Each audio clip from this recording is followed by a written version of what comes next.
Hello,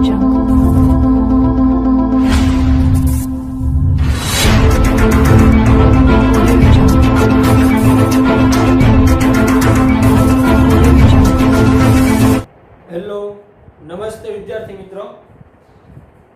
આગળના લેક્ચરમાં આપણે એમસીક્યુ નંબર 12 સુધી ભણ્યા હતા.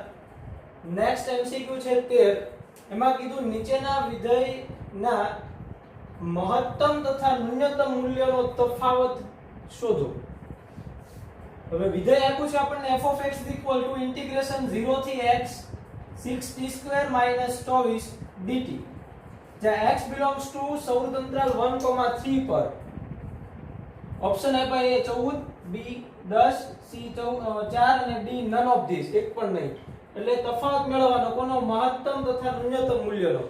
હવે અહીંયા આગળ સૌર અંતરાલ આપ્યું છે એટલે મહત્તમ અને ન્યૂનતમ મૂલ્ય કયા થશે? વૈશ્વિક મહત્તમ અને વૈશ્વિક ન્યૂનતમ. સ્થાનીય મહત્તમ કે સ્થાનીય ન્યૂનતમ મૂલ્ય નહીં. ઓકે, તો વૈશ્વિક મહત્તમ અને વૈશ્વિક ન્યૂનતમ માટે આપણે પહેલા સ્થાનીય મહત્તમ અને સ્થાનીય ન્યૂનતમની વાત કરવી પડશે. બે વખત વિકલન જોઈએ. જો કે બે વખત વિકલન જોવાની આમાં જરૂર નથી. ચલો નિર્ણાયક સંખ્યા મેળવવાની છે. તો પહેલા વિધેય આપ્યું છે f(x) = 0 થી x 6t² - 24 dt. હવે તમે જાણો છો કે સંકલન આપ્યું હોય f(x) dx, તો એનું હું પાછું વિકલન લઉં dy/dx, તો વિધેય પોતે મળે. એટલે આનું થશે f(x). પણ અહીંયા આગળ આપણને નિયત સંકલન આપ્યું છે, પાછું લિમિટ વાળું આપ્યું છે. ધારો કે અહીંયા લિમિટ આપી હોય a થી b, તો એનું વિકલન છે f(x) તો થાય, પણ અહીંયા આગળ અપર લિમિટ આવશે b અને b નું વિકલન આવશે dy/dx * b minus lower limit અને લોઅર લિમિટ નું વિકલન dy/dx of a. તો જ્યારે લક્ષનું વિકલન આપ્યું હોય ત્યારે આ આવશે. બરાબર? એટલે નિયત સંકલન હોય ત્યારે એનું વિકલન કરીએ આપણે, તો f(b) એટલે upper limit into upper limit નું વિકલન માઈનસ લોઅર લિમિટ અને એનું વિકલન. તો અહીંયા આગળ આનું વિકલન કરીએ આપણે f'(x). તો જુઓ કેટલું આવશે. તો અહીંયા આગળ કિંમત મૂકશું એટલે 6x² - 24 ઇન્ટુ x નું વિકલન કેટલું થશે? 1 માઈનસ 6 ઇન્ટુ 0 નો સ્ક્વેર માઈનસ 24 ઇન્ટુ 0 નું વિકલન કેટલું આવશે? 0. તો આ ભાગ તો 0 થઈ ગયો એટલે આટલું મળ્યું આપણને f'(x) = 6x² - 24. હવે નિર્ણાયક સંખ્યા માટે શું કરીએ આપણે? f'(x) = 0 લેતા. તેથી 6x² - 24 = 0. તો 6x² = 24, તો x² = 4, એટલે x = ±2. x કેટલા મળ્યા? ±2. બટ પરંતુ x belongs to કેટલા આપ્યા છે? 1,3 સૌર અંતરાલ. તો -2 છે એમાં આવતો નથી, એટલે does not belongs to. પરંતુ -2 does not belongs to સૌર અંતરાલ 1,3. જો કે વિવૃત અંતરાલ હોય, નિર્ણાયક સંખ્યા હંમેશા શેમાં હોય? વિવૃત અંતરાલ 1,3. યાદ રાખજો, નિર્ણાયક સંખ્યા શેમાં મળે? આની અંદર મળે. આ બેમાંથી એકે ના હોય. તો તેથી કોણ વધ્યું? 2. x = 2. હવે બીજી વખત વિકલન કરીને જોવાની જરૂર નથી. વૈશ્વિક મહત્તમ અને વૈશ્વિક ન્યૂનતમમાં આપણે નિર્ણાયક સંખ્યા માટે મૂલ્ય મેળવીએ અને અંત્ય બિંદુ આગળના મૂલ્ય. બરાબર? તો એમાં જે મોટું હોય ને વૈશ્વિક મહત્તમ, ને એમાં જે નાનું હોય ને વૈશ્વિક ન્યૂનતમ કહીએ, પછી એનો તફાવત મેળવીએ. તો હવે x = 2 માટે f(x) નું મૂલ્ય એટલે f(2). અહીંયા આગળ x = 2 મૂકવાના છે. તો ઇન્ટિગ્રેશન 0 થી 2 6t² - 24 dt. તો આનું સંકલન લઈએ આપણે તો કેટલું આવશે? 6t³ / 3 - 24t. લિમિટ 0 થી 2. પહેલા અપર લિમિટ આપો એટલે 2 મૂકીએ. અહીંયા 3 2 ને 6 એટલે 2. પછી અહીંયા આવશે 2 નો ઘન 8 2 16 માઈનસ 48 બરાબર ને? તો કેટલા મળશે? -32. પછી અંત્ય બિંદુ આગળ મૂલ્ય જોવાનું. તો 1 માટે f of 1, તો અંત્ય બિંદુ આગળનું મૂલ્ય જોઈએ તો 1, અહીંયા આગળ 1 લેવાના છે એટલે અહીંયા આગળ તો હું સીધું લખવાનું 6t³ by 3 minus 24t 1 થી 0. તો પેલા 1 મૂકી એટલે 1 એટલે 2 minus 24 એટલે કેટલા મળશે? 22 -22. હવે અને લોઅર લિમિટ માટે તો 0 થઈ જશે એટલે લોઅર લિમિટ મૂકી નથી આપણે, જુઓ એ 0 થઈ જાય. હવે 3 માટે જોવાનું, નિર્ણાયક સંખ્યા અંત્ય બિંદુ 3 માટે તો ઈ પણ અહીંયા આવશે 6 એટલે અહીંયા ભાગ આવશે એટલે 2 * 27 minus 24 * 3. સીધી કિંમત મૂકી દીધી છે, અપર લિમિટ જ તે. ઓકે,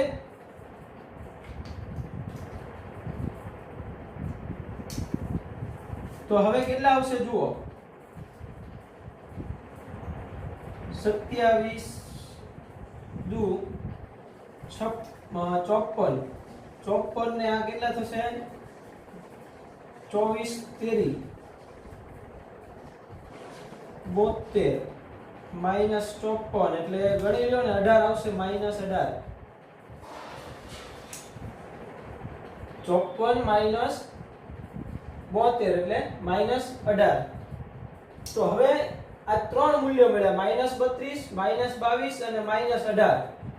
તો એ ત્રણ જે મળ્યા એમાં મહત્તમ કયું થયું? તો કે -18 અને ન્યૂનતમ કયું થયું? તો કે -32.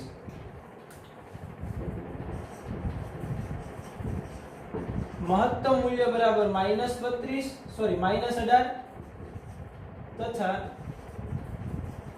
ન્યૂનતમ મૂલ્ય બરાબર -32. તેથી તફાવત બરાબર મહત્તમ મૂલ્ય માઈનસ ન્યૂનતમ મૂલ્ય. મહત્તમ અને ન્યૂનતમ નો તફાવત કીધો છે તો મહત્તમ કેટલું મળ્યું? -18 માઈનસ -32 તો માઈનસ માઈનસ પ્લસ એટલે -18 પ્લસ 32 તો કેટલા વધશે? 14. તો તફાવત મળશે એ 14. નેક્સ્ટ એમસીક્યુ જોઈએ. એમસીક્યુ નંબર 14 એમાં કીધું સૌર અંતરાલ 0,1 માંથી x ની કઈ કિંમત માટે વિધેય f of x x ની 25 * 1 - x ની 75 નું મહત્તમ મૂલ્ય, સ્થાનિય મહત્તમ મૂલ્ય મળે. 0, 1/4, 1/2 અને 1/3 એટલે x ની કઈ કિંમત માટે સ્થાનિય મહત્તમ મૂલ્ય મળે એ કહેવાનું છે આપણે. બરાબર. તો વિધેય આપ્યું છે આપણને f of x x ની 25 * 1 - x ની 75 એટલે નિર્ણાયક સંખ્યા મેળવવાની છે અને કઈ નિર્ણાયક સંખ્યા માટે સ્થાનિય મહત્તમ મૂલ્ય મળે એ કહેવાનું છે. તો પહેલા આનું વિકલન લઈએ f' of x બરાબર, તો અહીંયા ગુણાકારનો નિયમ લાગશે એટલે પહેલું અચળ x ની 25 અચળ રાખવું અને આનું વિકલન કરવું એટલે ઘાત આગળ આવી, ઘાતમાં 1 નો ઘટાડો અને વળી પાછું 1 - x નું કરવું એટલે -1 પ્લસ બીજું અચળ એટલે કે 1 - x ની 75 ઇન્ટુ પહેલાનું વિકલન એટલે 25 ઘાત આગળ આવશે અને ઘાતમાં 1 નો ઘટાડો અને x નું પાછું 1. તો f' of x કેટલા કોમન નીકળે છે જોઈ જુઓ. તો કે 25 નીકળશે, પછી x ની 24 ઘાત નીકળશે અને 1 - x ની 74 એટલે 25 * x ની 24 ઘાત ઇન્ટુ 1 - x ની 74 ઇન્ટુ અહીંયા કેટલા વધે છે? તો કે 1 - x, પછી આ માઈનસ થાય છે એટલે માઈનસ આ 3 ઇન્ટુ x એટલે -3x આટલું મળશે. તો f' of x 25 x ની 24 ઇન્ટુ 1 - x ની 74 into 1 minus 4x. હવે આનું બીજી વખત વિકલન નથી કરતા, આપણે પહેલી વખત એક પ્રથમ વિકલિત કસોટીની મદદથી જોઈ લેશું, કેમ કે 3 નો ગુણાકાર કરીને લાંબુ ગણવું એના કરતા પહેલા સીધું નિર્ણાયક સંખ્યા મેળવીએ. તો નિર્ણાયક સંખ્યા માટે f' of x બરાબર 0. હવે f' of x બરાબર 0 લેતા એટલે કે આના બરાબર 0 25 ગુણ્યા x ની 24 into 1 minus x ની 74 into 1 minus 4x બરાબર 0. તો એનો મતલબ આના બરાબર 0 અથવા આના બરાબર 0 અથવા આના બરાબર 0. તેથી x બરાબર 0 અથવા x 1 minus x બરાબર 0 અથવા 1 minus 4x બરાબર 0. ત્રણેયનો ગુણાકાર 0 ક્યારે બને? તો કે કોઈ એક 0 થાય ત્યારે. તો આ કોઈ પૈકી એક 0 હશે એટલે x બરાબર 0 અથવા 1 minus x. 1 minus x બરાબર 0 એટલે x બરાબર 1. તો x બરાબર 0, x બરાબર 1 અને અહીંયા આગળ કેટલા મળશે? પેલી બાજુ જાય 1 = 4x, 4 વડે ભાગો તો x બરાબર 1/4. એટલે ત્રણ નિર્ણાયક સંખ્યા મળી આપણને 0, 1 અને 1/4. તો આગળના દાખલામાં મેં કીધું કે જ્યારે નિર્ણાયક સંખ્યા છે એ હંમેશા કોની વચ્ચે હોય? તો કે જે અંતરાલ આપ્યો હોય એની અંદર હોય. તો અંતરાલ આપ્યો છે આપણને 0 થી 1. તો x છે એ ક્યાં હોવો જોઈએ? પરંતુ x belongs to 0,1 વિવૃત અંતરાલમાં હોવો જોઈએ. તો તેથી 0 અને 1 છે it does not belongs to 0,1. x છે એ ક્યાં હોવો જોઈએ? નિર્ણાયક સંખ્યા વિવૃત અંતરાલ 0,1 માં.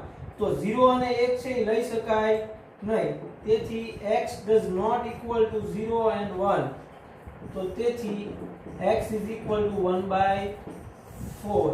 તો નિર્ણાયક સંખ્યા આપણને એક જ મળી. હવે જો ઓપ્શનમાં જોઈએ ને તો ક્યાંય આપણને નન નથી આપ્યું, એક પણ નહીં એવું આપ્યું હોય ઓપ્શનમાં, તો પછી આપણે એને અહીંયા મૂકી અને બીજી વખત વિકલન કરી અથવા તો પહેલી વિકલિત કસોટીની મદદથી મેળવી અને કહી શકીએ કે આના માટે સ્થાનિય મહત્તમ કે સ્થાનિય ન્યૂનતમ મૂલ્ય મળે.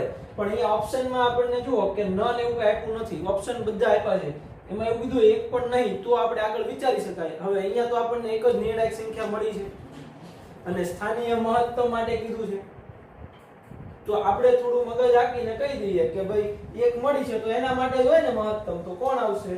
b 1/4. તો આગળ બીજી ગણતરી કરવાની જરૂર નથી. ઓકે, નેક્સ્ટ એમસીક્યુ જોઈએ. MCQ number 15. એમાં આપણને કીધું છે એક બિંદુ P3,4 માંથી પસાર થતી રેખા યામાક્ષોની ધન દિશામાં A તથા B માં છેદે છે. જો O ઉગમ બિંદુ હોય તો ત્રિકોણ AOB નું ન્યૂનતમ ક્ષેત્રફળ ખાલી જગ્યા ચોરસ એકમ થાય. A 12, B 6, C 24 અને D 48. તો અહીંયા આગળ હું કહી દઉં કે ભાઈ ધારો કે રેખા છે જે 3,4 માંથી પસાર થાય છે, ઈ x અક્ષ અને y અક્ષ યામાક્ષો કીધું છે. જુઓ, યામાક્ષોની ધન દિશામાં એટલે x અક્ષની ધન દિશા અને y અક્ષની ધન દિશામાં A અને B માં છેદે છે. અનુક્રમે A અને B માં છેદે છે. અહીંયા આગળ ધારો કે બિંદુ P છે 3,4 એમાંથી પસાર થાય છે. તો એવું કહીએ કે x અક્ષ સાથે A અંતઃખંડ અને y અક્ષ સાથે B અંતઃખંડ કાપે છે અને આ O ઉગમ બિંદુ છે. તો ત્રિકોણ AOB આ કાટકોણ ત્રિકોણ જે છે એનું ન્યૂનતમ ક્ષેત્રફળ મેળવવાનું કીધું છે. જોઈએ, ધારો કે P3,4 માંથી પસાર થતી રેખા એ યામાક્ષોને અનુક્રમે A અને B અંતઃખંડ કાપે છે અને જે A,0 તથા B 0,B આગળ છેદે છે. એટલે આ અંતઃખંડ થયું આટલું અંતર, તો આ બિંદુના યામ થયા A,0 અને આ B અંતર થયું એટલે 0,B. તો a અને b ના યા મળી ગયા, આપણને અંતઃખંડ મળી ગયું. તો હવે અંતઃખંડ સ્વરૂપ આપણે જાણીએ છીએ રેખાનું. તો તેથી રેખાનું અંતઃખંડ સ્વરૂપે સમીકરણ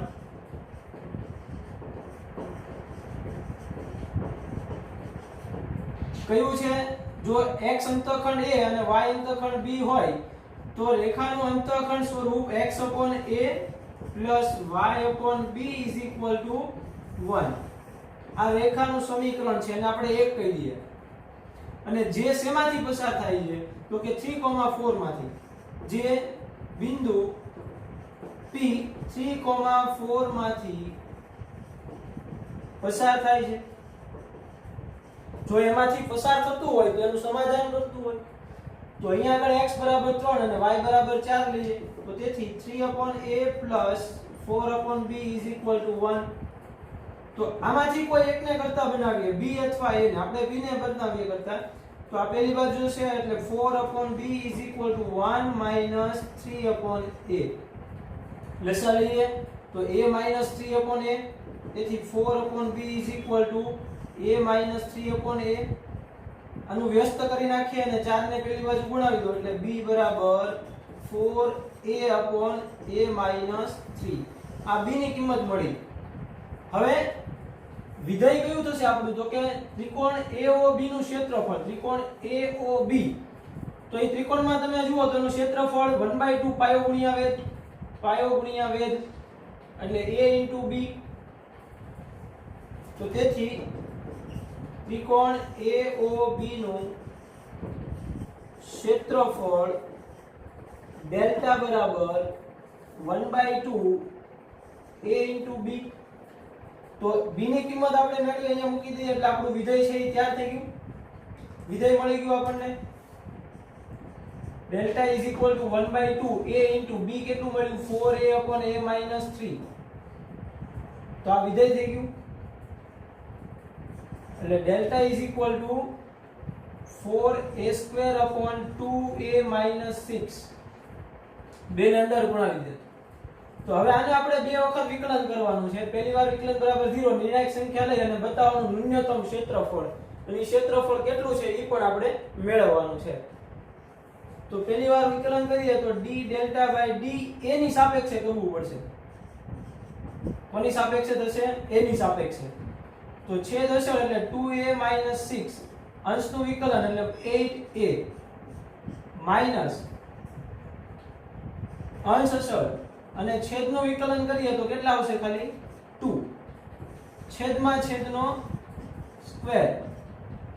તો d ડેલ્ટા / da = કેટલા આવશે? જુઓ 16a² minus 48a minus 8a² છેદમાં 2a - 6 નો સ્ક્વેર. તો d ડેલ્ટા / da બરાબર કેટલા મળશે? આ 8a² માઈનસ 48a/2a - 6 નો સ્ક્વેર. તો હવે આના બરાબર 0 લઈ લઈએ. બીજી વખત વિકલન નથી કરવું આપણે. પહેલા આના બરાબર 0 લઈએ. તો d ડેલ્ટા / da બરાબર 0 નિર્ણાયક સંખ્યા માટે. એટલે કે આના બરાબર 0 8a² minus 48a/2a - 6 whole square = 0. તો છેદ પેલી બાજુ જાય તો 8a આમાંથી 8a કોમન કાઢવું એટલે a - 6 બરાબર 0. આ છેદને પેલી બાજુ ગુણાવી દીધું એટલે એ તો 0 થઈ ગયું. તો આના બરાબર મળ્યું આપણને 0. તો a બરાબર 0 અથવા a - 6 બરાબર 0. તેથી a બરાબર 0 અથવા a - 6 બરાબર 0. તેથી a બરાબર 6 અને a બરાબર 0. પણ a બરાબર 0 શક્ય નથી. કેમ? તો કે a છે એ કેવો હોવો જોઈએ? જો અંતઃખંડ છે a રેખા 3,4 માંથી પસાર થાય એટલે 3 કરતા તો મોટું હોવું જોઈએ. આ બિંદુ અહીંયા 3 અહીંયા મળે તો a 3 અથવા એના કરતા મોટો હોવો જોઈએ. તો a 0 શક્ય નથી. 0 એટલે અહીંયા મળે તો એ રેખા 3,4 માંથી પસાર ન થાય. એટલે obviously a does not equal to 0. તેથી પરંતુ a greater than 3 હોવાથી a does not equal to 0, તેથી a equal to 6. તો એની કેટલી કિંમત મળી આપણને 6. તો a બરાબર 6 માટે આપણે પાછું ક્યાં મૂકવાની કિંમત બીજી વખત વિકલન કરી અને એમાં મૂકવાની છે, પણ એ જરૂર નથી. આપણે સીધું કહી શકીએ કે ભાઈ એક જ કિંમત મળી છે a બરાબર 6, તો એના માટે જ હોય ક્ષેત્રફળ ન્યૂનતમ, બીજી કિંમત જોવાની જરૂર નથી. અને આમનામાં જોઈ લ્યો તમે કે એક વખત વિકલનમાં મૂકીને કે જો 6 કરતા નાની કિંમત લઉં, 6 કરતા નાની એટલે ધારો કે 5 લઈ લઈએ તો અહીંયા થશે 25 ગુણ્યા 8 એટલે 200 માઈનસ અહીંયા ગુણાવો એટલે આ 200 સમથિંગ ઉપર થશે તો માઈનસ મળશે એટલે નાનું મળે. એટલે 6 કરતા નાની કિંમત માટે નાનું મળે અને 6 કરતા મોટી કિંમત માટે મોટું મળે. નાના માટે નાનું, મોટા માટે મોટું. પ્રથમ વિકલિત કરશો જો નાના માટે નાનું ને મોટા માટે મોટું, તો ઈ જે કિંમત છે x બરાબર એના માટે સ્થાનીય ન્યૂનતમ મૂલ્ય મળે, એટલે કે ક્ષેત્રફળ ન્યૂનતમ. તો a બરાબર 6 માટે ક્ષેત્રફળ છે કેવું થાય? ન્યૂનતમ. તેથી a બરાબર 6 માટે ક્ષેત્રફળ ન્યૂનતમ મળે. તો તેથી ન્યૂનતમ ક્ષેત્રફળ ડેલ્ટા 6 બરાબર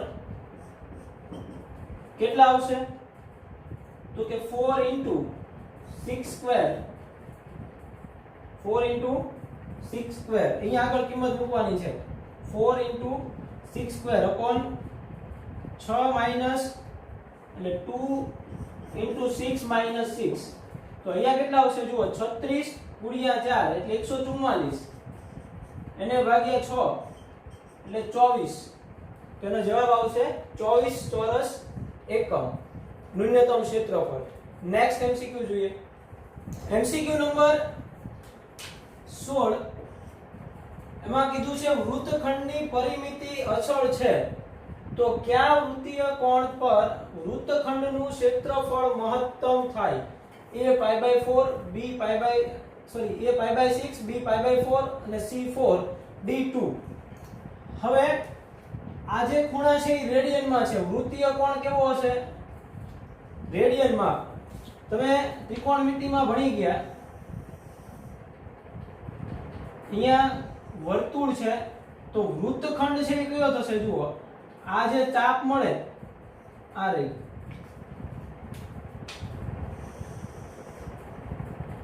એટલે આ ભાગ જે છે એ વૃત્તખંડ કહેવાય. તો વૃત્તખંડનું ક્ષેત્રફળ મહત્તમ બતાવવાનું છે. તો ખૂણો છે વૃત્તીય કોણ, એટલે આવડો આ ખૂણો જે છે ઈ થીટા વૃત્તીય કોણ. તો ઈ વૃત્તીય કોણ છે ઈ કેટલો છે? થીટા. ઈ પણ રેડિયનમાં મળશે. અને ધારો કે આ ત્રિજ્યા છે વૃત્તખંડની r લઈ લઈએ અને આ જે ચાપ મળે છે અહીંયા વૃત્તખંડની એને આપણે l કહી દઈએ. તો ધારો કે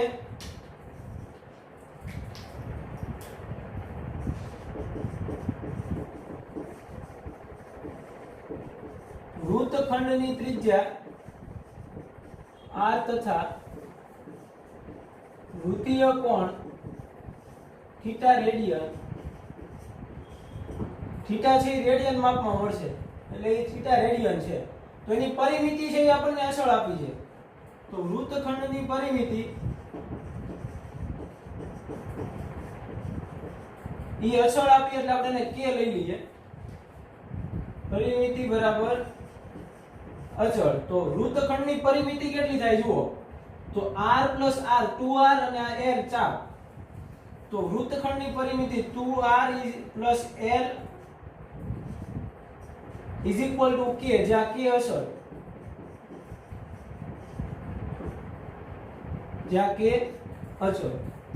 તો આમાંથી આપણે r ને કરતા બનાવીએ તો તેથી 2r = k - l/2. આ 2 છેદમાં જતું રહેશે. તો r બરાબર મળ્યો આપણને k - l/2.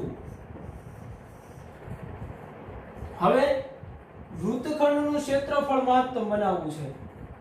તો વૃત્તખંડનું ક્ષેત્રફળ જુઓ કેટલું આવશે?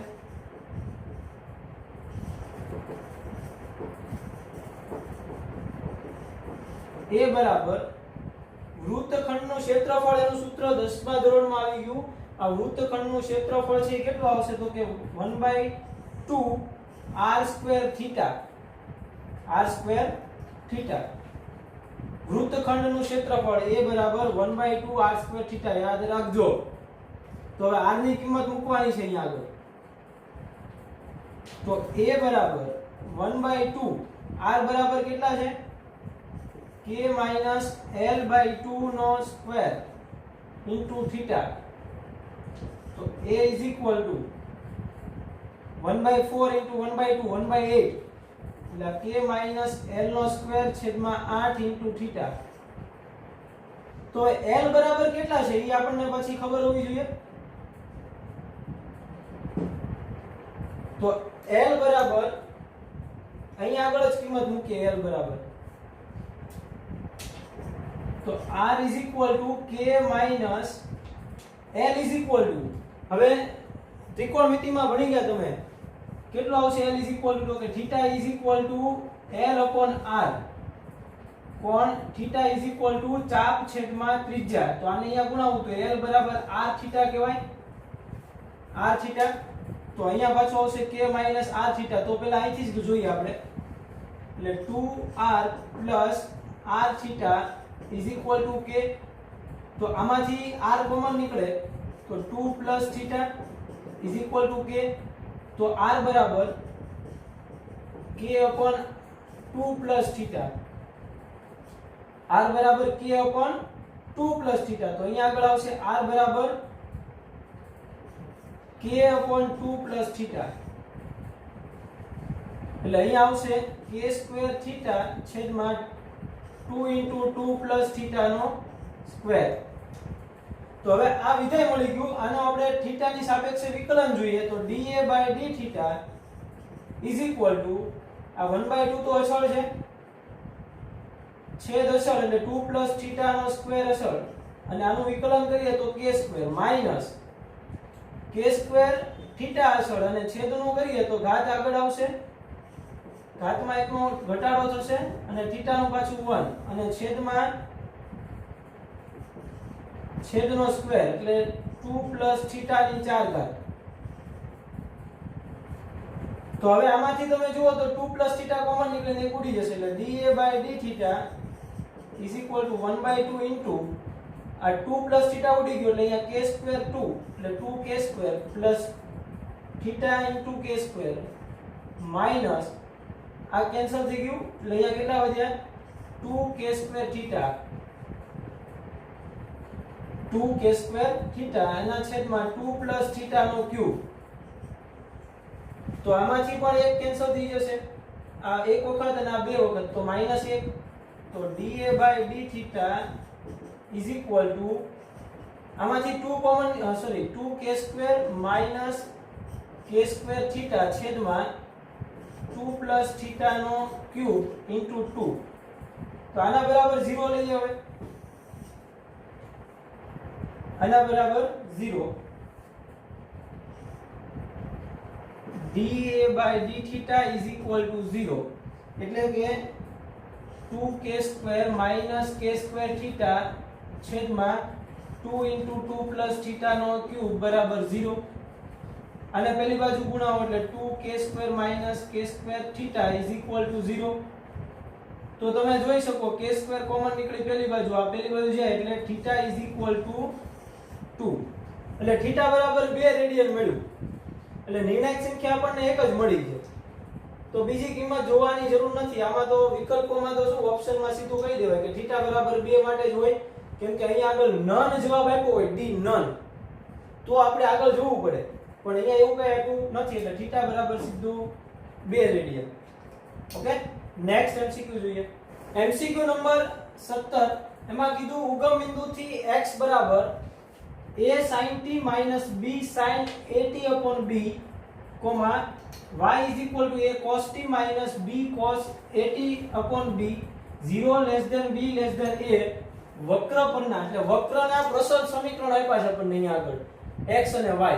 તો એ વક્ર પરના કોઈ બિંદુનું મહત્તમ અંતર, તો ધારો કે એક બિંદુ છે p x, y, x, y. વક્ર પરનું બિંદુ કયું છે? px, y. તો ઉગમ બિંદુ O0, 0 તથા વક્ર પરનું બિંદુ એક બિંદુ px, y છે. તો OP બરાબર અંડર અંતર સૂત્ર મૂકવાનું છે 0 - x નો સ્ક્વેર એટલે x² પ્લસ 0 - y નો સ્ક્વેર એટલે y².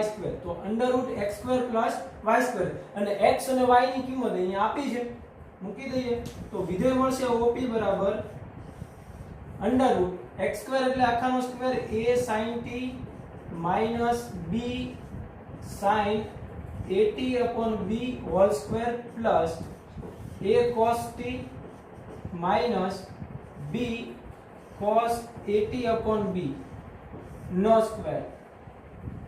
તો વર્ગનું વિસ્તરણ આપીએ તો OP બરાબર √a²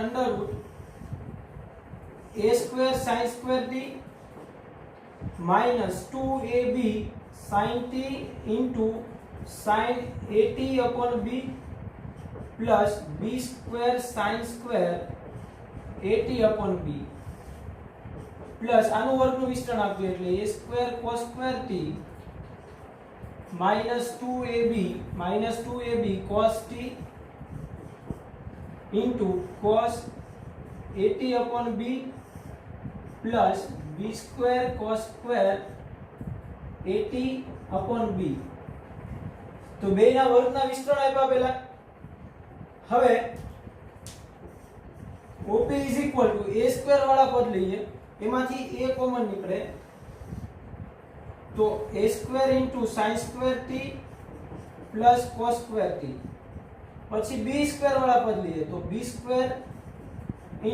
sin² at/b cos² at/b plus -2ab common નીકળે છે એટલે -2ab sin t sin at/b. પેલા આ લખીએ આપણે cos પાડું એટલે સૂત્ર મળશે cos t cos at/b plus sin t sin at/b. તો આ તો નિત્ય સમ છે. sin² θ cos² θ 1. અહીંયા પણ sin² θ cos² θ 1. તો અહીંયા આવશે a² b². તો OP બરાબર √a² + b² -2ab. આ 1 થઈ ગયો, આ 1 થઈ ગયું. -2ab cos α cos β plus sin α sin β. સૂત્ર મળ્યું cos α cos β plus sin α sin β. તો અહીંયા આગળ પ્લસ હોય તો આલ્ફા માઈનસ બીટા આવશે એટલે કે cos t at/b. તો આનું સૂત્ર થઈ જશે cos t at/b. રેડી? હવે આપણને એવું કીધું કે મહત્તમ મૂલ્ય મહત્તમ અંતર. તો આ અંતર છે એ વિધેય મળી ગયું. તો મહત્તમ અંતર માટે આપણે બે વખત વિકલન વિધેયનું લઈએ ને એવું બધું કરીએ, પણ આમાં આપણને સીધું દેખાય છે કે cos નું મૂલ્ય છે એ હંમેશા -1 અને +1 ની વચ્ચે હોય. તો હું આને આલ્ફા કહી દઉં તો cos આલ્ફા છે એ કેટલું હોય તો કે -1 થી 1. તો cos નું મૂલ્ય -1 ≤ અહીંયા લખીએ આપણે. તો OP બરાબર √a² + b² -ab. હવે જોજો cos નું મૂલ્ય છે એ કેટલું છે -1 cos t at/b ≤ 1. તો cos નો વિસ્તાર છે એ કેટલો છે -1 થી 1. તો હું જો -1 લઉં અહીંયા તો માઈનસ માઈનસ પ્લસ થઈ જાય એટલે આ મૂલ્ય છે એ મોટું મળે એટલે વર્ગમૂળ છે એ મોટું મળશે. તો મહત્તમ કીધું છે. પછી જો 1 લઉં તો અહીંયા માઈનસ થાય એટલે a² + b² માંથી પાછી ઘણી બધી કિંમત બાદ થાય. માઈનસ લઉં તો પ્લસ થાય અને પ્લસ લઉં તો આ બાદ થાય એટલે નાની કિંમત મળે. આપણે મહત્તમ કીધી છે તો મહત્તમ માટે આપણે કેટલું લેવું પડે -1. તેથી cos t at/b બરાબર -1 લેતા મહત્તમ માટે, તો તેથી OP બરાબર √ a² + b², અહીંયા -1 લીધું આપણે, -1, તો અહીંયા કેવું થઈ જશે +2ab, તો આ સૂત્ર મળી ગયું આપણને, એટલે OP = √OA + b², તો આના અથવા એના કરતા નાનું, અહીંયા less than or equal to કરી નાખવાનું, -1 લઈ લઈએ જ્યારે cos નું મૂલ્ય, ત્યારે અહીંયા કેવું થઈ જશે less than or equal to, એટલે મોટા મોટું મૂલ્ય એટલું અથવા એનાથી નાનું, એટલે આ less than or equal to, તો કેટલું આવશે a + b, એટલે મહત્તમ મૂલ્ય કેટલું મળશે b, a + b. ઓકે, તો આજે અહીંયા સુધી રાખીએ. Thank you.